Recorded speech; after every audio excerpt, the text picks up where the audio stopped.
एक आदमी की राशन की दुकान थी, उसके पड़ोस में भी एक राशन की दुकान थी। तो उसने बेटे को बोला, बेटा गया था पढ़ाई करने बाहर, उसने बोला बेटा दोनों राशन बेचते हैं, मेरा नहीं बिकता है, इसका बिकता है। हम ऐसा क्या कर रहे हैं जो हमको नुकसान दे रहा है, और ये ऐसा क्या कर रहा है जिससे इसका फायदा हो रहा है। दोनों चावल बेच रहे हैं, एक ही बासमती बेचते हैं, एक ही जगह से खरीदते हैं, एक ही रेट पे बेचते हैं, उसका बिकता है, साला मेरा नहीं बिकता। तकलीफ नहीं समझ में आ रही, सारे यंत्र तंत्र करके हार लिया, मौलवी के पास चला गया। अब क्या करूं? बेटे ने बोला 3-4 दिन देखने दो, गौर करने दो, फिर मैं आपको सोल्यूशन देता हूं, हमारी तरह लड़का होगा कोई। उसने 3-4 दिन दोनों को देखा कि करता क्या है, मेरा बाप क्या करता है, ये क्या करता है। 3-4 दिन गौर से देखने के बाद उसने बोला ओहो पापा समझता, समझ में आ गया। बाप ने बोला क्या कर रहा है? बोला आप चावल तोलो, कैसे तोलते हो? बोला वो ग्राहक आया, उसने बोला जी 5 किलो, 2 किलो, 1 किलो चावल दे दो। तो मैं rich thinking habits will make you rich, poor thinking habits will make you poor. आप जानते हैं पुअर थिंकिंग हैबिट क्या क्या है? ये भी एक हैबिट है यार। जैसा सुबह उठना, लगातार जाना, चलिया करते हैं ना हम लोग, गुरुद्वारे जाते हैं, 40 दिन जाऊंगा, हैबिट है। सुबह वॉक करूंगा, हैबिट है। किताब पढ़ूंगा 15 दिन, हैबिट है। तो अच्छा सोचना भी एक हैबिट है।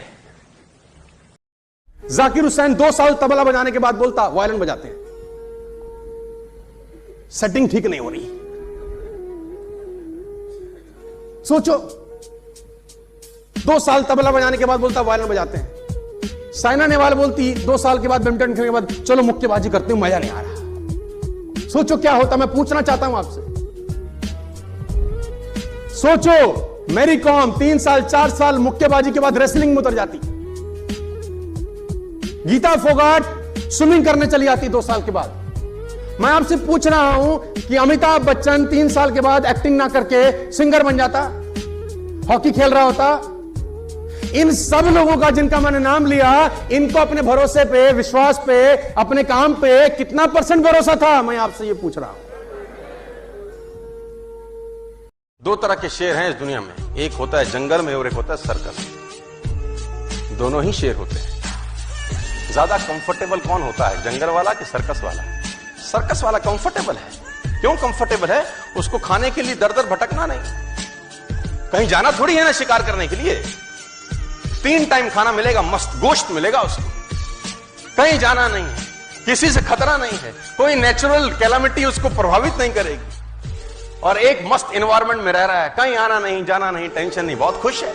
और दूसरी तरफ जो जंगल का शेर है, उसको कभी खाना मिलेगा, कभी खाना नहीं मिलेगा, तकलीफ में रहेगा। बरसात आएगी तो सर छुपाने को कभी कभी जगह नहीं मिलेगी, कभी पानी नहीं मिलेगा, तकलीफ में है। 3 टाइम क्या 1 टाइम भी खाना मिलेगा कि नहीं मिलेगा, इसकी कोई गारंटी। दोनों शेर हैं, एक जंगल का, एक। आपको मौका मिले तो कौन सा शेर बनना पसंद करोगे, जंगल का कि सर्कस का? लेकिन 90% लोग तो यहां पर सर्कस के शेर हैं। कहते हैं if everybody likes you, you have a serious problem. If everybody likes you, you have a serious problem.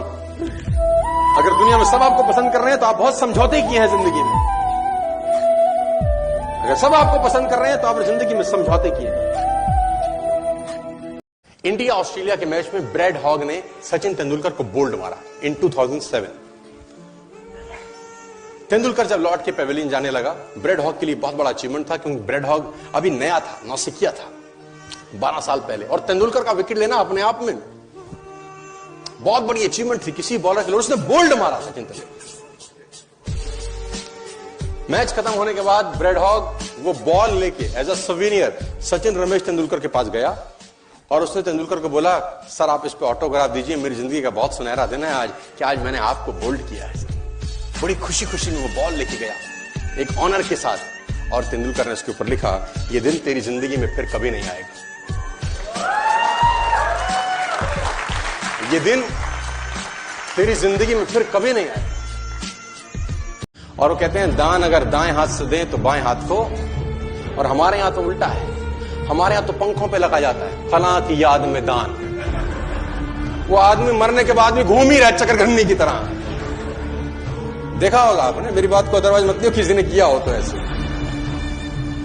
मतलब बताने की क्या जरूरत है। और तो और मैंने शमशान घाट के बेंचों पे लिखा देखा है फलां की याद में दिया गया। ये बताने की जरूरत होती है क्या? हाँ, जिसको पता चलना है ना उसको चल जाएगा, लिखने की जरूरत। जिसको पता चलना है उसको चल जाएगा, जो मुसीबत है, जो रुकावट है, वो मत देखना सर, क्योंकि उसके पीछे शानदार जिंदगी झांक रही है यार, शानदार जिंदगी झांक रही है उसके पीछे। आज मुश्किल है, मुझे पता है, कल और भी मुश्किल होगा, मुझे ये भी पता है, परसों बहुत शानदार चमकदार होगा यार।